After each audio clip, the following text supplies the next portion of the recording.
Publius Vergilius Maro, the second Eclogue, episode 2. First, the scansion of these lines of dactylic hexameter, then translation and analysis.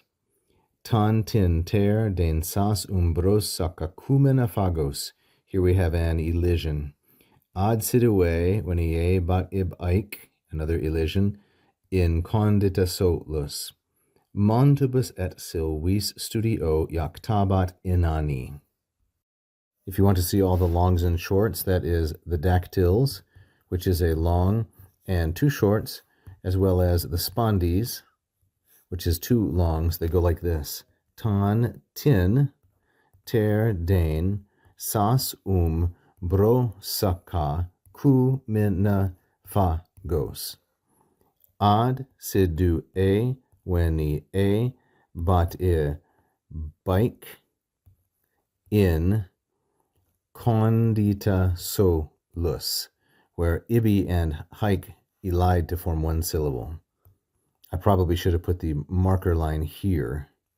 And then montibus et silvis stude o iacta bat inani.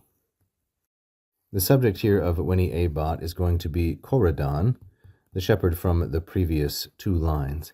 He was coming carefully, or he spent his time carefully, inter, only among, densas phagos, that is, among the thick beech trees, and they are umbrosakakumena.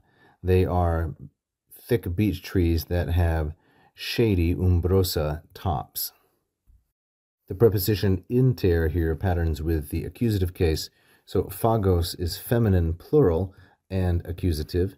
It's a second declension noun, phagus, like so, phagi, but like many names of trees, it's a feminine noun, so it's modified by densas in the same gender number and case.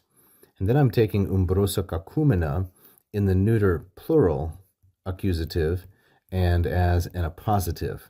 This is from the third declension noun, kakumen, which is neuter, kakumen, kakumenis, and it means the top of something.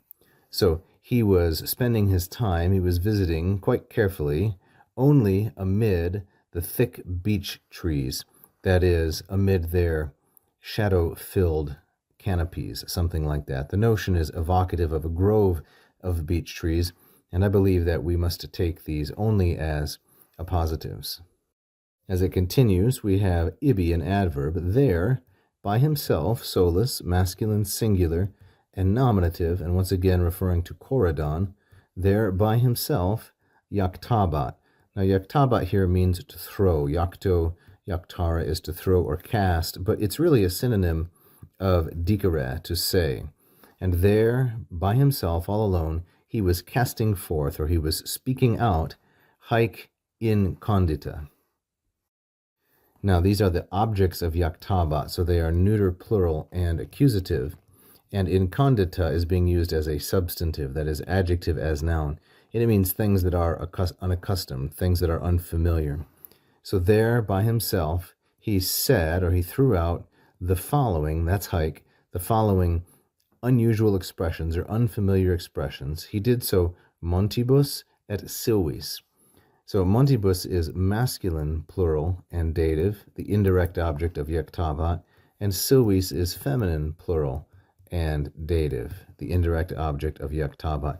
To the mountains and to the woods, the following unaccustomed expressions he was saying, or he was casting out, and he was doing so studio inani. Now, studio inani, this is the last grammatical element to identify neuter, singular, and ablative.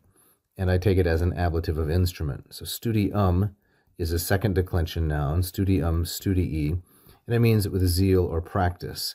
So he was casting out, saying, expressing the following unusual things by himself there in the woods.